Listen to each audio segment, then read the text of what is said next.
Well, thank you, Joanna. I'm very happy to be here. It is a different role. The last time I was before an audience for Left Coast Writers was when I was acting as a publisher, telling writers how to submit, what to write for North Atlantic Books, what kind of publisher we were, what the process was, and I always have been a writer, and those two identities, were always side by side. But retiring is a great, wonderful thing because the identity of the publisher just tremendously dominated in the outside world. Wherever you go, how do I send a manuscript? And it's lovely to be able to read from this book, which is such a long, long history of my writing. And I found ways to deal with that.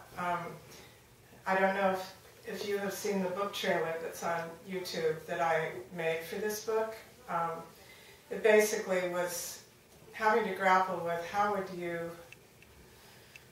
you organize this book for a book trailer? How would you film it? And the wonderful videographer that I worked with this summer and I came up with three it's me who wrote the script and came up with this. It's her who did the videography and found all the images. How would you find some themes that went through this book rather than, I used to, when I read from it, just kind of chug through, from the beginning to the end, and it was like not very satisfying because people like you in an audience you don't really care chronologically what the first and last and middle was. So I figured out sort of three themes that go through the whole book.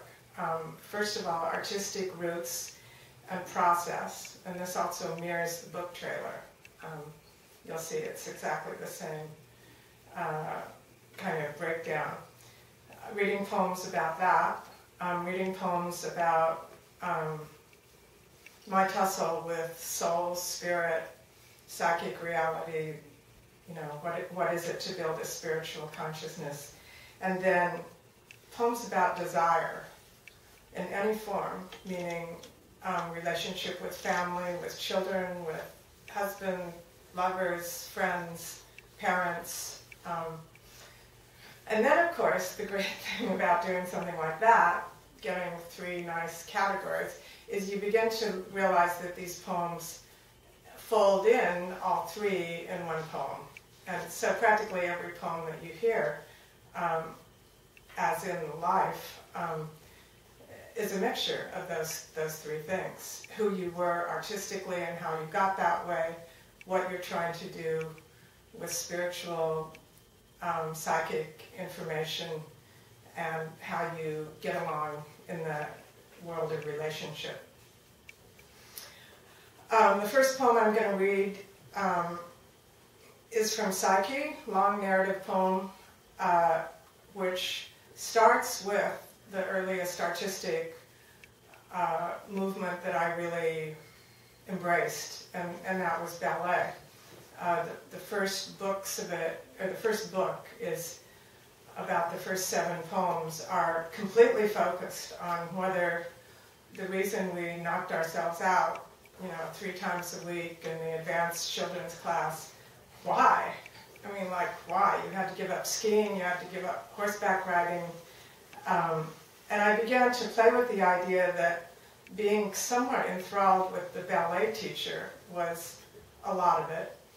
And so these poems are just trying to figure that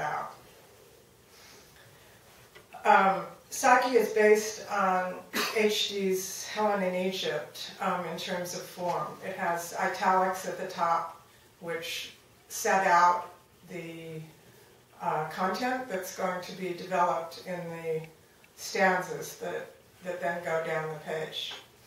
This is book 3, the first poem. Psyche, who do you kid? You can walk through mirrors. She really did love you, really did want to take you home, meaning the ballet teacher.